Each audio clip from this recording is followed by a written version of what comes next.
Hi everybody. I just wanted to say a quick hi and introduce myself.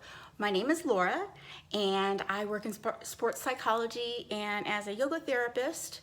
I am also getting ready to turn 48 years old and I am also a patient. My diagnosis is OCD. And being my age, I deal with perimenopause. So fitness, nutrition, and all that is a little different sometimes when we're getting a little older, and also when we're dealing with mental health. We definitely, whether we're being holistic or we're taking pills, or we need to definitely know that nutrition matters. So on this channel, I'm going to just deal with stuff like, I'm going to talk about yoga. Well, I'll teach some yoga tips.